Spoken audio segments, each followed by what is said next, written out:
DN Singh, government polytechnic Darbhanga से। आज मैं आपको पढ़ाने जा रहा हूँ आर्टिफिशियल इंटेलिजेंस का टॉपिक नेचुरल लैंग्वेज प्रोसेसिंग। बात आती है कि नेचुरल लैंग्वेज है क्या। नेचुरल लैंग्वेज की बात करो तो जो हम लोग आमतौर में बोलचाल की भाषा में यूज़ कर रहे हैं, वो जो हमारा अपना प्रॉपर लैंग्वेज है, इस लैंग्वेज को हम लोग नेचुरल लैंग्वेज बोलते हैं।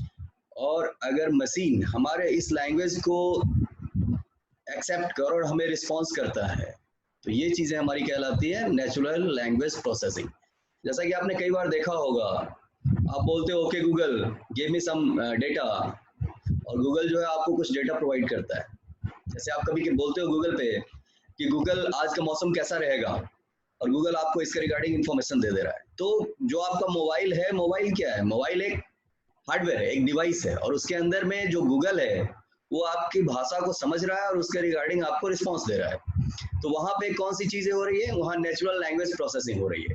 हमने आपको बताया कि when a computer program understand human generated language and it is having ability to response on this language is considered as natural language processing. मतलब हमारा जो लैंग्वेज है उसको अगर मशीन समझ रहा है और समझ के उसके रिगार्डिंग रिस्पॉन्स दे रहा है, तो ये चीज़ें हमारी कहलाती है natural language processing.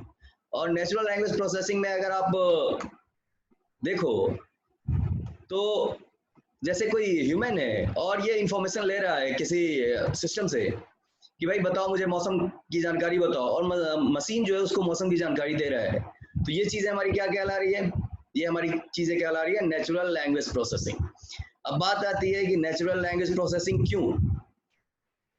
Natural language processing होने के पीछे कई कारण हैं। जैसे हमारा मशीन है, उसको ह्यूमन कंपेटिबल बनाने के लिए कि ह्यूमन के साथ वो आराम से वर्क कर सके, ह्यूमन को कुछ ज़्यादा एफर्ट ना लगाना पड़े, ह्यूमन की बातों को आराम से समझ सके और उसके रिगार्डिंग वो रिस्पॉन्स कर सके, इसके लिए नेचुरल लैंग्वेज प्रोसेसिंग का होना ज़रूरी है। To interact with machine directly like human language, जैसे हम लोग किसी मशीन से इंटरेक्ट कर रहे हैं, बातचीत कर रहे हैं एक ह्यूमन से, उसी तरीके से अगर मशीन से अगर हम बातचीत करना चाहें तो इसके लिए नेचुरल लैंग्वेज प्रोसेसिंग का होना ज़रूरी है। और मैंने आपको कहा कि अगर मशीन से हम लोग कम्युनिकेट करते हैं तो मशीन किस लैंग्वेज को समझता है? एक फॉर्मल लैंग्वेज को समझता है, एक प्रोग्रामिंग लैंग्वेज को समझता है। इसके लिए हमको सिस्टम को एक प्रोग्राम लिख करके देना पड़ेगा, और जिसके रिगार्डिंग प्रोग्राम, उस प्रोग्राम के रिगार्डिंग सिस्टम हमें रिस्पॉन्स देगा। अगर इन चीज़ों से हमें बचना है तो इसके लिए हमें नेचुरल लैंग्वेज प्रोसेसिंग करनी होगी, जिससे हमारा प्रोग्रामिंग एफर्ट भी बचेगा और हमारा समय भी बचेगा। सिस्टम से क्विक रिस्पॉन्स लेने के लिए भी क्या जरूरी है? नेचुरल लैंग्वेज प्रोसेसिंग का होना बहुत जरूरी है। और जो हमारी टेक्नोलॉजी है, इस टेक्नोलॉजी को आसान बनाने के लिए किसी भी तरीके के पर्सन के लिए, मतलब कुछ ज़्यादा पढ़ने लिखने की जरूरत ना हो, सीधा मशीन से हम लोग डायरेक्ट कम्युनिकेट कर सकें और मशीन उसके रिगार्डिंग हमें इंफॉर्मेशन दे सके, इसके लिए भी हमारा नेचुरल लैंग्वेज प्रोसेसिंग का होना जरूरी है। और फाइनली कि मशीन जो है हमारा वो यूजर फ्रेंडली हो जाए, कि यूजर जैसा चाह रहा है, मशीन से जिस तरीके की चीजें चाह रहा है वो मशीन उसको प्रोवाइड करे, और ये तभी संभव है जब नेचुरल लैंग्वेज प्रोसेसिंग होगी। अब बात आती है कि नेचुरल लैंग्वेज प्रोसेसिंग के लिए किन किन चीजों की जरूरत पड़ेगी, क्या क्या नॉलेज चाहिए मशीन में। तो आप बताओ कि अगर एक छोटा बच्चा होता है तो उसको क्या क्या चीजें सिखानी होती है कि ताकि वो हमारी बातों का रिस्पॉन्स कर सके। उसे बहुत सारी चीजें, बहुत सारा सेंटेक्स सिखाना पड़ता है, क ख ग ए बी सी, ये सारी चीजें उनको सिखलानी पड़ती है, और उसके रिगार्डिंग वो जो भी चीजें हम उसको बताते हैं वो समझ जाता है कि ये चीजें हैं, और इसके रिगार्डिंग वो रिस्पॉन्स देता है। इसी तरीके से हमारा मशीन भी है। मशीन को भी अगर मैंने नेचुरल लैंग्वेज प्रोसेसिंग में डालनी होगी तो उसके लिए भी हमें 5 चीजें उसे बताना होगा। पहला, लेक्सिकल नॉलेज। लेक्सिकल कहने का मतलब टोकन्स। जैसे मैंने आपको बताया कि सी लैंग्वेज में ढेर सारा टोकन है, 32 टोकन्स है। हिंदी में आ जाओ तो जिसको वर्णमाला बोल रहे हो उसके अंदर में 57 टोकन्स है। तो किसी भी लैंग्वेज में जो टोकन्स है, उसी टोकन्स को हम लोग बोल रहे हैं लैक्सिकल्स, लैक्सियम, उसको लैक्सियम कहा जाता है। और वो लैक्सिकम, लैक्सिकल नॉलेज भी हमारे सिस्टम में होना चाहिए। इसके अलावा सिंथेटिक नॉलेज भी सिस्टम में होना चाहिए। सिंथेटिक नॉलेज कहने का मतलब कि सिस्टम हमारी इन चीजों को समझ सके कि जौन सी चीजें वो बता रहा है, कोई हमसे पूछ रहा है, वो ग्रामेटिकली सही है या नहीं है। इन चीजों का एनालाइजेशन भी अगर हमारे मशीन के अंदर में आ जाता है तो इस चीज को हम लोग बोलते हैं सिंथेटिक नॉलेज।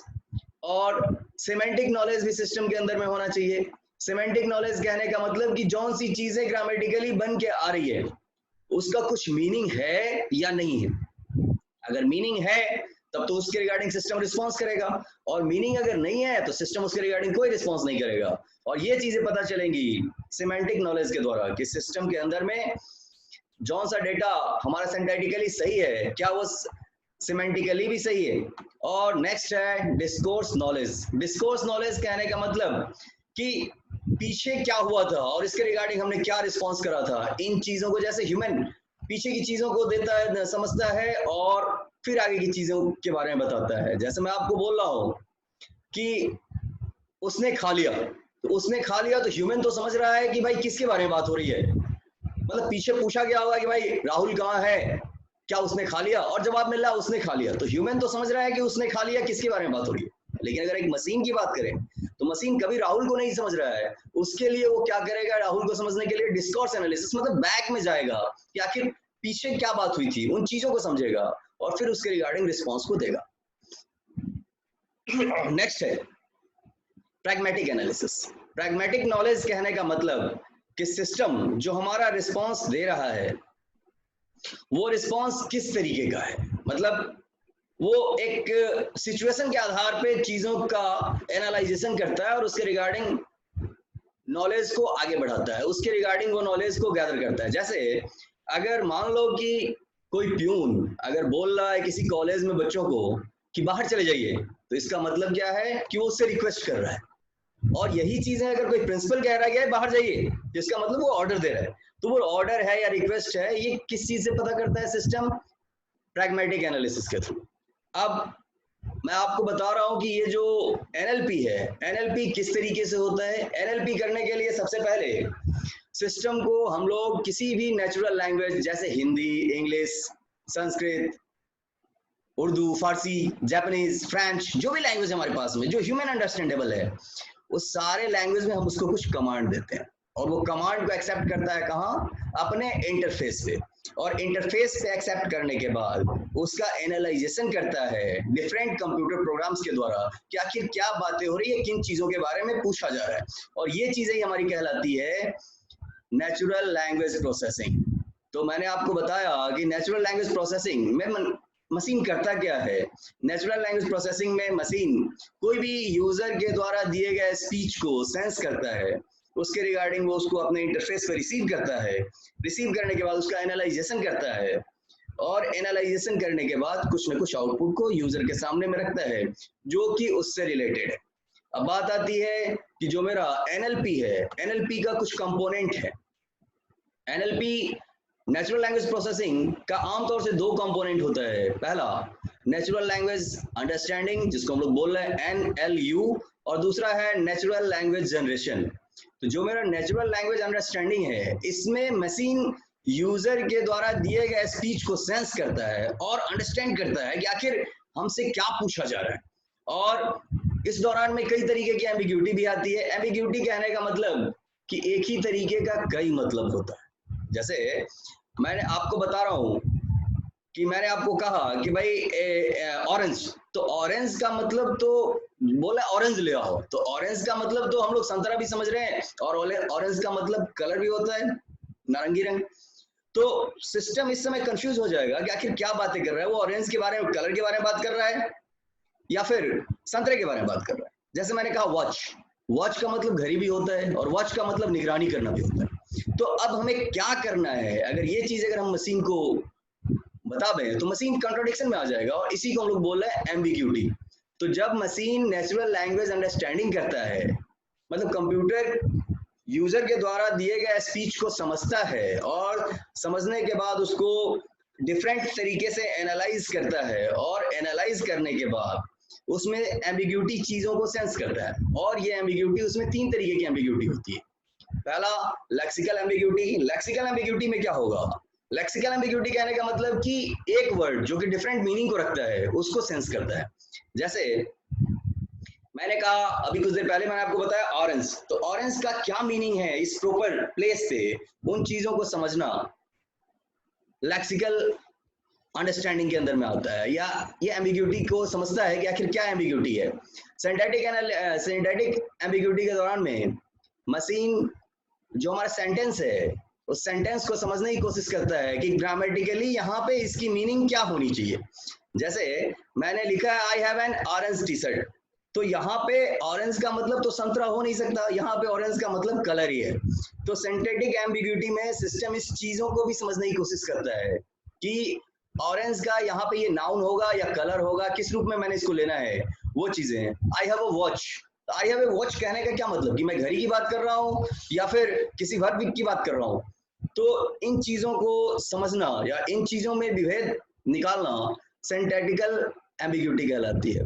और रेफरेंशियल एम्बिग्यूटी भी एक नेचुरल लैंग्वेज अंडरस्टैंडिंग जो हमारा NLU इसका एक पार्ट है। और इसमें अगर मैंने सिस्टम को कोई कमांड दिया तो सिस्टम ये समझने की कोशिश करता है कि आखिर ये कमांड है क्या और किसके लिए। और ये एम्बिग्यूटी को आप समझने के लिए एक एग्जांपल ले लो। जैसे मैंने लिखा a student went to teacher and said I need a paper, तो यहाँ पे ह्यूमन तो समझ रहा है कि स्टूडेंट को जरूरत है पेपर की, लेकिन अगर मशीन को बता दें, मशीन को ये स्टेटमेंट दें, तो मशीन एम्बिग्यूअस केस में आ जाएगा कि आखिर पेपर किसको चाहिए, स्टूडेंट लेना चाह रहा है या टीचर लेना चाह रहा है। Student went to teacher and said I need a paper, तो ह्यूमन तो समझ जाएगा, लेकिन मशीन इस चीज में विभेद नहीं कर पाएगा। और इस तरीके की एम्बिग्यूटी हमारी कहलाती है रेफरेंशियल एम्बिग्यूटी। तो मैंने आपको बताया कि जो मेरा नेचुरल लैंग्वेज अंडरस्टैंडिंग है, इस दौरान में 3 तरीके की एम्बिग्यूटी आ सकती है। कौन कौन सी एम्बिग्यूटी आ सकती है? लैक्सिकल एम्बिग्यूटी आ सकती है, मतलब एक ही वर्ड का कई मीनिंग हो सकता है। सिंथेटिकल एम्बिग्यूटी हो सकती है, मतलब एक ही वर्ड नाउन भी हो सकता है और वर्ब भी हो सकता है, एडजेक्टिव भी हो सकता है। जैसे हम लोगों ने ग्रामेटिकली उसको सेंस करना है कि आखिर ग्रामेटिकली यहाँ पे प्रॉपर क्या मीनिंग होनी चाहिए, इस चीजों को समझना है। और रेफरेंशियल एम्बिग्यूटी कहने का मतलब कि आखिर एक्चुअल किसके लिए बात हो रही है, एक्चुअल किसकी जरूरत है, इस चीज को समझने के लिए रेफरेंशियल एम्बिग्यूटी की जरूरत है। जैसे मैंने कहा Seema wents to Rita and said I am hungry, तो अब यहाँ पे समझ में आ रहा है, हमें ह्यूमन तो समझ रहा है कि सीमा वेंट्स टू गीता, मतलब सीमा गीता के पास गया और बोला कि मुझे भूख लगी है या मैं भूखी हूँ। लेकिन मशीन इस चीज को नहीं समझ पाएगा, मशीन यहाँ पे कंफ्यूजन में आ जाएगा कि आखिर भूखा कौन है, सीमा है या गीता है। अब नेचुरल लैंग्वेज जनरेशन की बात कर रहे हैं, तो जो मेरा नेचुरल लैंग्वेज जनरेशन है, इसमें सिस्टम नेचुरल लैंग्वेज जनरेशन में 3 वर्क को परफॉर्म करता है। पहला काम करता है टेक्स्ट प्लानिंग करता है, उसके बाद में सेंटेंस प्लानिंग करता है, उसके बाद में टेक्स्ट रियलाइजेशन करता है। तो टेक्स्ट प्लानिंग कहने का मतलब कि सिस्टम अपने नॉलेज बेस से ढेर सारे सिंटैक्स को या ढेर सारे लेक्सिकल को कैप्चर करता है और उस नॉलेज को अपने मेमोरी में लाता है।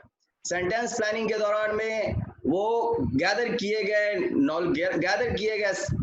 लेक्सिकल्स को जोड़ता है और जोड़ने के बाद उसको एक परफेक्ट ऑर्डर में लाता है ताकि वो एक मीनिंगफुल चीजें बन जाए। और फाइनली वो टेक्स्ट रियलाइजेशन करता है। टेक्स्ट रियलाइजेशन के दौरान सिस्टम दिए गए डेटा को करता क्या है, उसको एक स्ट्रक्चर प्रोवाइड करता है जो कि यूजर के सिस्टम के रिलेवेंट होता है। मतलब जो मेरा NLG है, NLG के दौरान में सिस्टम 3 वर्क को परफॉर्म करेगा। पहला टेक्स्ट प्लानिंग करेगा, उसके बाद सेंटेंस प्लानिंग करेगा, फाइनली टेक्स्ट रियलाइजेशन करेगा। तो टेक्स्ट प्लानिंग कहने का मतलब रिट्राइव डेटा, कहां से डेटा रिट्राइव करेगा? अपने नॉलेज बेस से, और उस पर क्या करेगा, उसको एक सिस्टमेटिक वे में अरेंज करेगा। ये चीज हमारी कहला रही है सेंटेंस प्लानिंग। और सेंटेंस प्लानिंग के बाद वो टेक्स्ट रियलाइजेशन करेगा, मतलब उन चीजों का एक स्ट्रक्चर बनाएगा और यूजर के स्क्रीन पे ला करके रख देगा। अब बात आती है procedure of natural language processing. Procedure जो है हमारा नेचुरल लैंग्वेज का जो प्रोसीजर है, ये प्रोसीजर आमतौर से 5 फेज में कंप्लीट होता है। तो कौन कौन सा फेज है ये? पहला फेज है हमारा लेक्सिकल एनालिसिस। हमने आपको कंपाइलर डिजाइनेशन में भी लेक्सिकल एनालिसिस के बारे में बताया था। लेक्सिकल एनालिसिस में सिस्टम करता क्या है, यूजर के द्वारा दिए गए स्पीच को समझता है और उसको प्रॉपर टोकन में कन्वर्ट करता है। कन्वर्ट करने के बाद उसको डिफरेंट तरीके के टेबल में डालता है। जैसे हमने आपको बताया था कि टोकन जो है वो मेरा अल्फाबेट भी हो सकता है, कोई कांस्टेंट हो सकता है, कोई सिंबल हो सकता है। तो सिस्टम लेक्सिकल एनालिसिस के दौरान इन टोकन्स को समझेगा और समझने के बाद डिफरेंट टेबल में इंटर करेगा। फाइनली सिंटैक्टिकल एनालिसिस करेगा। सिंटैक्टिकल एनालिसिस कहने का मतलब कि यूजर स्पीच को सिस्टम एक ग्रामेटिकली रूल पे रखेगा, ग्रामेटिकल पैरामीटर के ऊपर में रखेगा और इस पैरामीटर के आधार पर ये चेक करेगा कि ये ग्रामेटिकली करेक्ट है या नहीं है। अगर वो ग्रामेटिकली करेक्ट है तो कोई एरर नहीं शो करेगा और ग्रामेटिकली करेक्ट नहीं है तो उस पर वो एरर शो करेगा। इसके लिए सिस्टम पार्स ट्री का भी जनरेशन करता है, जिसके बारे में मैंने आपको कंपाइलर डिजाइनेशन के दौरान में बताया भी था। और सिमेंटिक एनालिसिस, सिमेंटिक एनालिसिस कहने का मतलब कि सिस्टम इस एनालिसिस में जो मेरा सिंटैक्टिकल एनालिसिस में इंफॉर्मेशन को कैप्चर किया गया है उसको चेक करेगा कि वो मीनिंगफुल है या नहीं है। अगर वो मीनिंगफुल है तो उसका वो डिस्कोर्स एनालिसिस करेगा। डिस्कोर्स एनालिसिस कहने का मतलब कि जो भी मेरा आर्टिफिशियल इंटेलिजेंस सिस्टम होगा वो फोकस करेगा कि प्रीवियस सेंटेंस जो पहले इस पे कैलकुलेट किया गया था वो क्या था। इस चीज को आप समझने के लिए ऐसे समझो कि मैंने लिखा कि सी रीड्स एआई, मतलब यहाँ पे आप ये क्लियर नहीं कर पाओगे कि कौन आर्टिफिशियल इंटेलिजेंस को रीड कर रहा है। सी मतलब कौन है वो। लेकिन अगर आप इससे प्रीवियस सेंटेंस को पढ़ो तो यहाँ पे हमने लिखा हुआ है रीता इज अ गर्ल, मतलब रीता एक गर्ल है और वो आर्टिफिशियल इंटेलिजेंस को रीड कर रही है या रीड करती है। तो यहाँ पे सी का मतलब किसके द्वारा पता चलेगा? प्रीवियस, मतलब प्रीवियस सेंटेंस के द्वारा। तो ये चीजें क्या है? ये चीजें हमारा डिस्कोर्स एनालिसिस है, जिसमें सिस्टम प्रीवियस स्टेटमेंट को देखता है और उसके आधार पे ये कैलकुलेट करता है कि आखिर एक्चुअल में कौन है या किसके लिए हमने वर्क करना है। नेक्स्ट है प्रैग्मेटिक एनालिसिस। प्रैग्मेटिक एनालिसिस के दौरान में सिस्टम सिचुएशन के आधार पे रिस्पॉन्स करता है। जैसे मैं आपको बोल रहा हूं कि अगर कोई जनरल पर्सन आपको बोलता है I will see you tomorrow, मतलब कल मिलेंगे, लेकिन अगर कोई विलन आपको बोलता है I will see you tomorrow, इसका मतलब है कि वो आपको कल देख लेगा। दोनों में अंतर है। तो ये किस सिचुएशन के आधार पे बात हो रही है, इस चीज को अगर मशीन समझेगा तो इसके लिए वो कौन सा एनालिसिस को परफॉर्म करेगा? इसके लिए वो एनालिसिस परफॉर्म करेगा प्रैग्मेटिक। प्रैग्मेटिक एनालिसिस के द्वारा वो ये सिचुएशन को गैदर करेगा कि हमने काम किस पे करना है और किस तरीके का सिचुएशन है, और उसके आधार पे वो रिस्पॉन्स को करेगा। अब फ्लो चार्ट के द्वारा हम लोग देख रहे हैं फ्लो चार्ट के द्वारा कैसे है कि एनएलपी वर्क कर रहा है। हमने कहा कि लेक्सिकल एनालिसिस, सिस्टम सबसे पहले लेक्सिकल एनालिसिस करेगा। लेक्सिकल एनालिसिस में वो टोकन को कैप्चर करेगा और उसके बाद वो सिंटैक्स एनालिसिस करेगा। सिंटैक्स एनालिसिस में वो ग्रामर को चेक करेगा। फाइनली सिमेंटिक एनालिसिस करेगा। सिमेंटिक एनालिसिस में मीनिंग को चेक करेगा कि वो मीनिंगफुल है या नहीं है।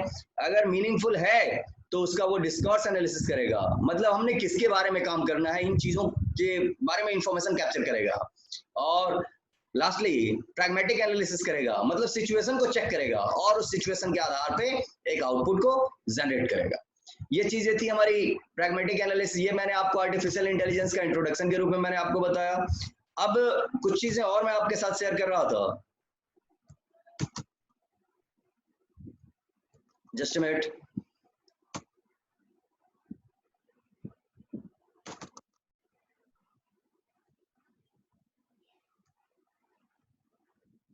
अब जो सी चीजें मैंने आपको बताई है, इन चीजों को मैं आपको पावर पॉइंट प्रेजेंटेशन के द्वारा बताना चाह रहा था कि ध्यान देना कि मैं क्या करने जा रहा हूँ और क्या क्या चीजें मैं आपसे पूछ रहा हूँ और क्या चीजें मैं बताने जा रहा हूँ।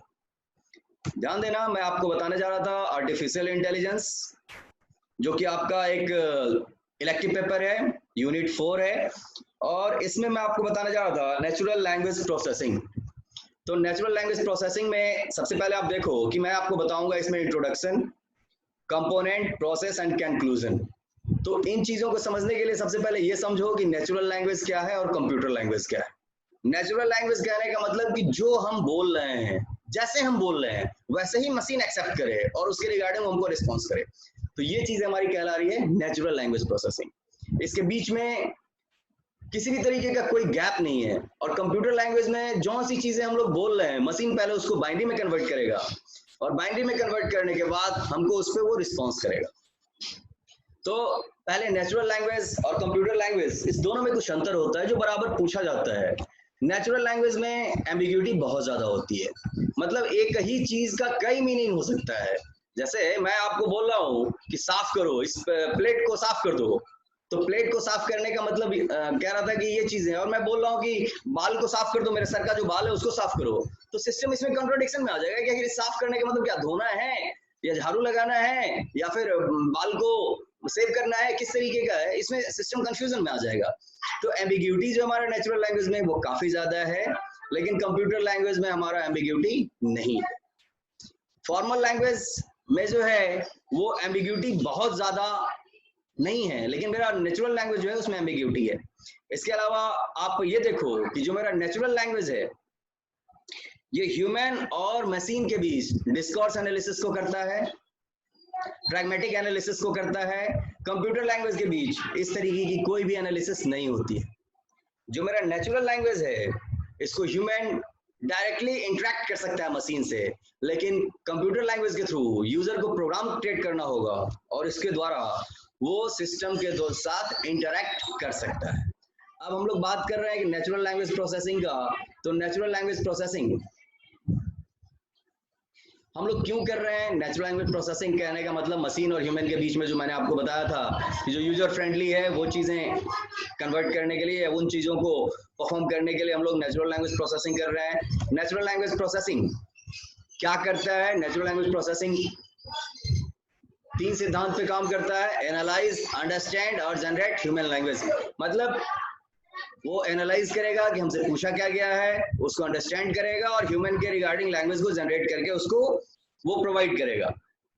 मतलब वो डिफरेंट तरीके की एनालिसिस को करेगा। अब बताओ, हमने कहा कि नेचुरल लैंग्वेज प्रोसेसिंग क्यों, तो हमने एक चीज और बताया था कि ह्यूमन हमारा एक मशीन जो हमारा एक ह्यूमन की तरह इंटरेक्ट कर सके, इसके लिए भी हम लोग नेचुरल लैंग्वेज प्रोसेसिंग का यूज कर रहे हैं। कंपोनेंट ऑफ एनएलपी जो मैंने आपको बताया था, एनएलपी का आमतौर से 2 कंपोनेंट है, यहाँ पे लिखा हुआ है: नेचुरल लैंग्वेज अंडरस्टैंडिंग और नेचुरल लैंग्वेज जनरेशन। तो नेचुरल लैंग्वेज अंडरस्टैंडिंग में सिस्टम लैंग्वेज को समझने की कोशिश करेगा और इसमें वो कई तरीके की एनालिसिस को करेगा और करने के बाद उस लैंग्वेज को वो समझेगा और उसमें एम्बिग्यूटी भी आएगी। एम्बिग्यूटी के आधार पे वो डेटा को एनालाइज करेगा। और नेचुरल लैंग्वेज जनरेशन में वो कई तरीके की प्लानिंग को करेगा और प्लानिंग के दौरान में डेटा को जनरेट करेगा। यहाँ पे हमने कहा कि नेचुरल लैंग्वेज के दौरान में, अंडरस्टैंडिंग के दौरान में वो आमतौर से 4 काम को करता है: मॉर्फोलॉजिकल एनालिसिस, जो भी मैंने आपको बताया था, लेक्सिकल एनालिसिस, उसको मॉर्फोलॉजिकल एनालिसिस भी कहा जाता है। इसके अलावा synthetic analysis, semantic analysis, discourse analysis, ये सारी चीजें मैंने आपको बताई हैं। ये सारी चीजों को मशीन करेगा और नेचुरल लैंग्वेज को अंडरस्टैंड करेगा। फाइनली वो कंपोनेंट जो हमारा नेचुरल लैंग्वेज प्रोसेसिंग में, नेचुरल लैंग्वेज जनरेशन में आमतौर से डीप लर्निंग और सिंथेटिक जनरेशन, ये चीजें हैं जो कि मैं आगे आपको इस बारे में डिस्कस करूंगा इस विषय में।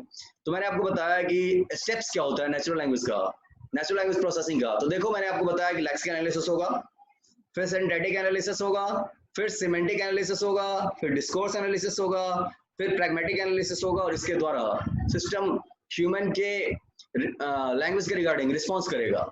लेक्सिकल एनालिसिस में मैंने आपको बताया कि वो क्या करेगा, टोकन को कलेक्ट करेगा और टोकन के बेसिस पे उसको डिफरेंट तरीके के टेबल्स में भेजेगा। सिंथेटिक एनालिसिस में ये चेक करेगा कि ग्रामेटिकली वो सही है या नहीं है। अगर ग्रामेटिकली सही है देन ओके, अगर नहीं है तो एरर है।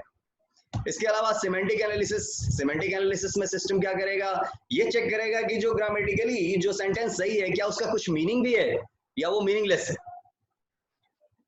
अगर मीनिंगलेस है तो उस पर कोई वर्क नहीं करेगा, अगर मीनिंगफुल है तो उसके रिगार्डिंग वो उसका डिस्कोर्स एनालिसिस करेगा। डिस्कोर्स एनालिसिस में ये चेक करने की कोशिश करेगा कि आखिर हमने वर्क क्या करना है, मतलब प्रीवियस सिचुएशन को चेक करेगा कि प्रीवियस में क्या सिचुएशन थी हमारी और उसके रिगार्डिंग वो रिस्पॉन्स करेगा। प्रैग्मेटिक एनालिसिस में सिस्टम अभी के सिचुएशन को चेक करेगा और उसके आधार पे डेटा को जनरेट करेगा। प्रैग्मेटिक एनालिसिस होने के बाद अब मैंने आपको बताया कि नेचुरल लैंग्वेज में क्या क्या चीजें होती है। डिस्कोर्स प्लानर होता है, सरफेस रियलाइजर होता है, लेक्सिकल सिलेक्शन होता है। तो ये चीज हमारा नेचुरल लैंग्वेज जनरेशन में होता है, जो कि मैंने आपको भी डिफरेंट तरीके की प्लानिंग बताई है। वो प्लानिंग हमारा नेचुरल लैंग्वेज जनरेशन में ही होता है।